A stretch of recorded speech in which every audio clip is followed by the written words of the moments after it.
Projection à la bougie.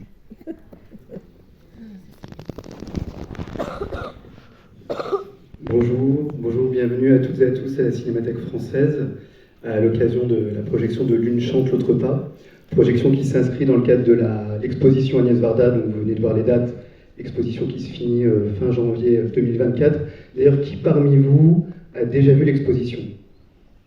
Ah oui, un certain nombre. Pour les autres, vous savez ce qu'il vous reste à faire.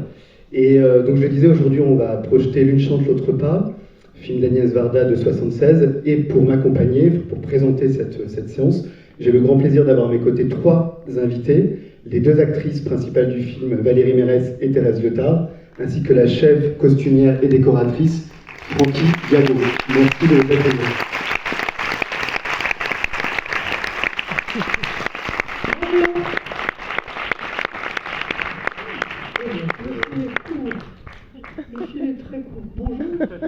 Vous pouvez vous asseoir, Thérèse, Francky. Ah oui, moi je m'assois. Bienvenue, merci à toutes les trois de venir présenter ce film. Qui va voir L'Une chante, l'autre pas pour la première fois aujourd'hui? Ah, c'est bien. Ah, bah, merci d'être là. C'est bien. Alors, le film a été restauré en 2018 par Ciné Tamaris. C'est un film qui a été réalisé en 1976, un an après la loi Veil. C'est un film qui aborde un sujet grave et qui est pourtant très lumineux, on pourrait dire un film très joyeux. Quel souvenir vous gardez-vous de ce tournage? Peut-être Valérie? Ben, j'en garde un souvenir absolument lumineux, comme vous dites. Déjà, on était très jeunes, hein, Thérèse et moi, et moi c'était mon premier rôle important. Donc il y avait déjà la magie de devenir une actrice avec Agnès Varda aux commandes, même si je n'avais pas, à l'époque, je ne me rendais pas compte de ce qu'elle est devenue comme symbole pour toutes les femmes. Mais en tournant dans ce film, j'ai appris à être féministe et j'en suis tellement heureuse. Oui, alors donc je vais jouer un peu les intellos. En 72, vous ne pouvez pas vous souvenir, vous êtes trop jeune, c'est le procès de Bobigny. Pour la jeune Marie-Claire Fournier, il me semble un nom comme ça, qui a avorté parce qu'elle était enceinte à la suite d'un viol. Et elle a été condamnée. Enfin, elle a été acquittée. En 1974, Simone Veil fait un discours à l'Assemblée. Un discours en faveur de la liberté de disposer de son corps pour les femmes.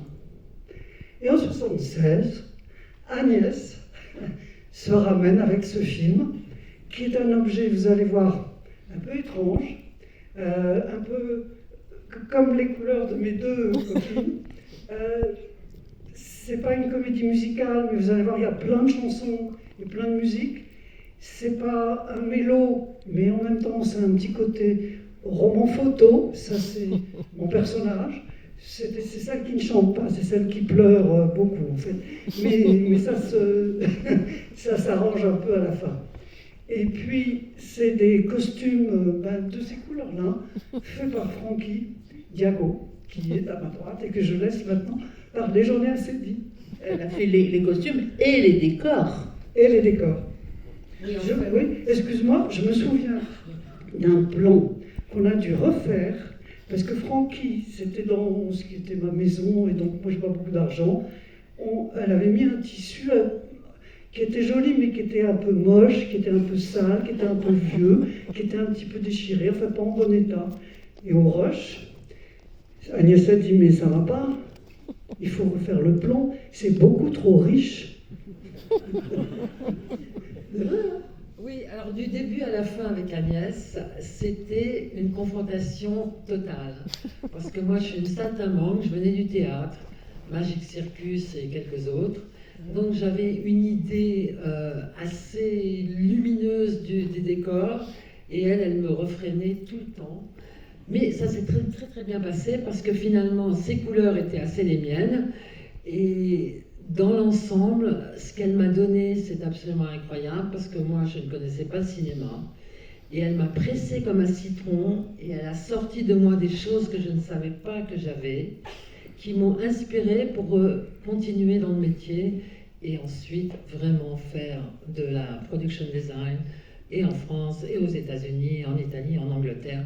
Donc sans Agnès Varda, j'aurais jamais eu une carrière parce que j'étais complètement un free neurone qui flottait dans la vie. Et elle m'a donné une direction et m'a toujours épaulée. Tout au long des années, on est restés amis, on a communiqué et ce film a été le départ de tout. Francky, dans le film, il y a quelque chose de très fort, c'est la différence entre Suzanne, donc, que vous interprétez Thérèse, et Pomme, Pauline, que Valérie interprète. Et cette différence, elle se voit à travers les costumes.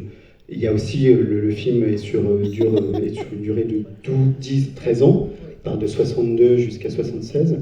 Et les personnages évoluent, mais aussi physiquement et dans leurs vêtements. Donc comment vous avez travaillé à partir de là? Est-ce qu'Agnès vous donnait des indications? Quelles étaient vos inspirations? Alors pour les costumes, les actrices peut-être? Agnès était assez déterminée que Thérèse était pauvre et malheureuse et que Valérie était pas riche, pas riche. Elle n'était pas riche, mais elle avait une envie de liberté. Donc, associée aux années 70, où quand même c'était des années très colorées, on était assez d'accord pour les costumes. Pour les décors, ça a été absolument un jeu entre elle et moi pour que ce soit pas professionnel. Il n'y avait aucun doute parce que j'avais aucun professionnalisme, donc ça a beaucoup aidé. Elle voulait que ce soit vraiment artisanal, que ce soit fait par les filles, qu'on y croit, que ce soit pas fait par des gens qui essayaient de mettre de la beauté là où on n'en avait pas besoin. C'était très très artisanal. Et de temps en temps, quand j'ai revu le film il y a quelques années, je me suis dit ça c'est terrible. Mais en fait non, je crois que vous allez voir, vous allez décider vous-même. Je crois que c'est effectivement très artisanal, mais on est supposé croire que c'est ces trois filles qui font leur décor, leurs costumes et tout ce que vous allez voir sur l'écran. Et d'ailleurs, entre deux prises, quelquefois, Agnès me disait tiens toi, au lieu de rien faire, va aider Francky. Oui, d'ailleurs, t'étais pas mal. Ah oui. Ouais. C'est pour ça que j'ai jamais eu la Non, grosse elle m'a tête. jamais demandé. Non. J'ai pas été martyrisée. Non. Moi non plus. Non, c'était pas martyrisé, mais il y avait de la discussion quand même avec Agnès. Oui. Ah oui, Oui. ah oui. Il y avait de la discussion. Enfin, elle avait surtout. toujours, en ce qui me concerne, elle avait quand même toujours le dernier mot. Hein. Oui, mais parce que c'est elle qui avait la vision. Nous, on avait juste des opinions.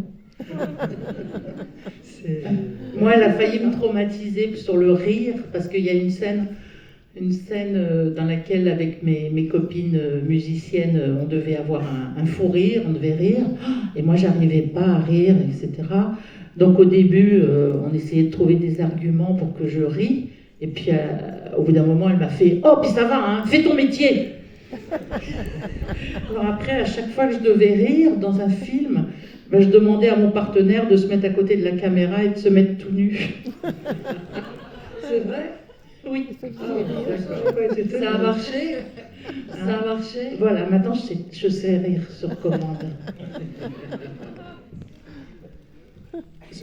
Thérèse Lyotta le mentionnait, ce n'est pas une comédie musicale, mais la partie musique, les scènes musicales sont très importantes dans le film. Comment vous avez abordé cette partie-là, Valérie Mérès, puisque c'est votre personnage que ça concerne plus particulièrement? Ah, c'est sûr, c'est moi qui chante. Hein. Ouais. Il y a des gens qui en doutent, c'est pour ça que je vous le dis, c'est moi qui chante. Ça a été ce qui a été le plus difficile, parce que quand Agnès m'a rencontrée, elle était sûre que je pouvais jouer Pomme, mais elle n'était pas sûre que je pouvais chanter, et il n'aurait pas été question que je sois doublée. Donc il a fallu que je travaille très dur le chant.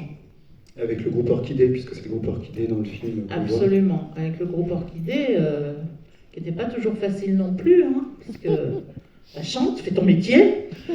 Ça, on me l'a dit beaucoup pendant le film, hein, voilà. Mais c'était quand même merveilleux. J'adore faire mon métier. Voilà, c'est tout. Vous vous souvenez de la réception du film à sa sortie? Thérèse? Oui. Moi, c'est pas la première fois parce que j'avais lu des choses sur le féminisme qui étaient assez virulents, assez forts aux États-Unis. Je ne sais pas si vous avez jamais lu un livre qui s'appelait Maternité esclave et ce genre de choses.